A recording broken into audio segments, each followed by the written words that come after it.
انت بتقول يا رشيد ان تلاميذ المسيح كتبوا كل شيء في حياة المسيح كلها. كل شيء في حياة المسيح كتبوه. إذا محمد طلب من تلاميذه أن يكتب كتابا فلم يدعوه، لم يلبوا الطلب، بينما حرص تلاميذ المسيح الأوائل أن يدونوا كل أقوال المسيح. هذا هو الفرق، حرصوا كل الحرص على تدوين كل أقوال المسيح حتى التي قيلت في آخر لحظات حياته، نقلوا لنا أقواله جملة جملة. كل شيء عن حياة المسيح التلاميذ كتبوه. انت بتتكلم بجد وربنا؟ عرفتم مين اللي كلامه ضعيف بل ومخالف حتى لكتبه زي ما هنشوف دلوقتي؟ التلاميذ يا رشيد يا أبو جهل لم يدونوا كل شيء عن حياة المسيح كما زعمت. أتحداك مثلا أن تأتي من كلام التلاميذ في أي إنجيل قانوني تحدث عن طفولة يسوع كاملة. مين اللي رضعته مثلا ورضع طبيعي ولا صناعي؟ أتحداك أن تأتي باسم جدته أم مريم أو جده والد مريم من أي إنجيل قانوني من الأناجيل الأربعة. مين اللي كان بيغير له البامبرز لما كان بيعمل حمام على نفسه لما كان طفل صغير؟ ولا إلهك شبهكم في كل شيء ما خلل بيه؟ أين تحدث التلاميذ عن حياة يسوع عندما كان طفلا؟ أين تحدث التلاميذ عن حياة يسوع عندما كان صبيا؟ أين تحدث التلاميذ عن حياة يسوع عندما كان شابا؟ ده كل اللي ذكروه هم 3 سنوات بس من عمره، من سن 30 سنة لحد سن 33 سنة لما صعد للسماء زي إيليا وأخنوخ. بل خد الصاعقة دي في وشك يا رشيد، التلاميذ بنفسهم بيكذبوك. التلاميذ بنفسهم بيقولوا إنهم لم يدونوا كل شيء عن حياة المسيح حتى في ال3 سنين اللي كتبوهم فقط. يقول كاتب إنجيل يوحنا: وأشياء أخرى كثيرة صنعها يسوع إن كتبت واحدة فلست أظن أن العالم نفسه يسع الكتب المكتوبة. آمين آمين. وبعيدا بقى عن الأفورة اللي في النص ده، لأن ده كلام بعيد عن العقل تماما، لأن الكتب اللي في العالم بتساع 50 سنة مش 3 سنين بس. لكن اللي يهمني هنا بقى ان ده اعتراف صريح من التلاميذ اهو امام عينك انهم لم يدونوا كل شيء عن يسوع كما زعمت. فهل اي عاقل كده المفروض ان يتهمهم بالخيانة والتآمر ضد يسوع زي ما انت عملت كذبا وزورا مع صحابة النبي محمد؟ اعطوني اكتب لكم كتابا لا تضلوا من بعدي.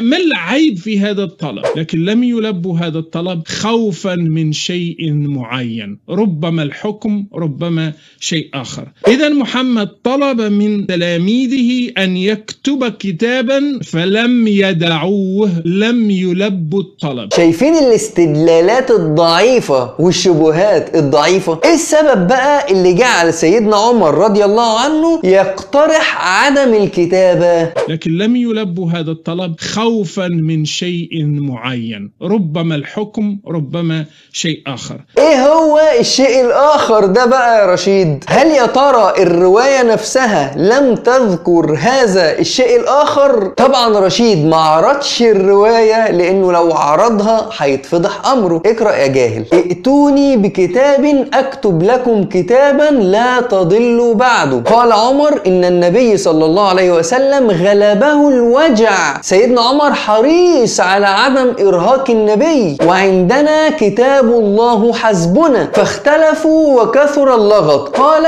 قوموا عني ولا ينبغي عندي التنازع. يبقى ايه هو السبب الاخر يا رشيد؟ اي عاقل بيفهم هيعرف من قلب الحديث نفسه اهو ان السبب هو محبة سيدنا عمر الشديدة للنبي صلى الله عليه وسلم وخوفه الشديد عليه لانه كان مريض، فمش عايز انه يكلفه فوق طاقته ويخليه يكتب شيء سهل على المسلمين انهم يعرفوه ويستنتجوه من قلب القرآن الكريم والسنة النبوية. طب هو النبي كان هيؤمر بكتابة ايه بقى؟ أين الكتاب الذي لن تضلوا من بعده؟ ذهب ولم يكمل رسالته. أنا أقول لك أين هو هذا الكتاب يا رشيد. النبي يا رشيد كان هيكتب ما قالوا شفويا للصحابة من قبل في الحديث اللي أمامك ده: كتاب الله وسنتي إن تمسكتم بها فلن تضلوا بعدي أبدا. يعني لو النبي كان هيكتب شيء جديد كان هيكتب مجرد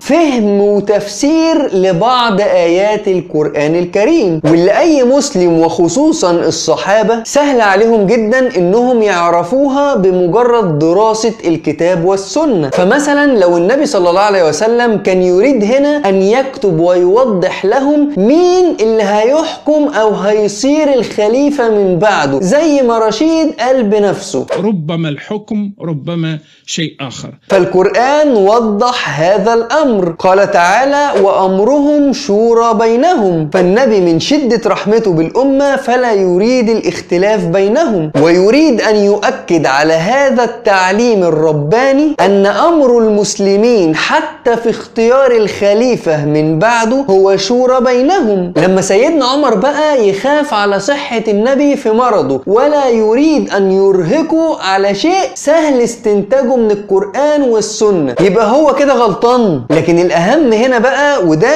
اللي رشيد مستحيل إنه يذكره، هو إن النبي وافق سيدنا عمر ولم يعترض عليه. فلو كان النبي يرفض اقتراح سيدنا عمر كان ببساطة شديدة أصر وصمم على أن يكتبوا له ما يريد، لكنه قال بمنتهى الوضوح: قوموا عني، لما سيدنا عمر أوضح مراد النبي إننا لكي لا نضل فعلينا بكتاب الله عز وجل اللي بيؤمر أيضا باتباع السنة النبوية. فلم يصر النبي ولم يصمم على ذلك، لأنه يعلم إن قول سيدنا عمر هو قول صحيح، وهو ما أراد النبي كتابته تفصيليا. فالنبي بنفسه قال قبلها للصحابة في حديث الثقلين ده إيه هو الأمر الذي لا نضل بعده أبدا. قال رسول الله صلى الله عليه وسلم: تركت فيكم أيها الناس، وفي رواية الثقلين، ما إن اعتصمتم به فلن تضلوا بعدي أبدا، كتاب الله وسنة نبيه. وقال صلى الله عليه وسلم: عليكم بسنتي وسنة الخلفاء المهديين الراشدين، تمسكوا بها وعضوا عليها بالنواجذ. وقال: فمن رغب عن سنتي فليس مني. وقال: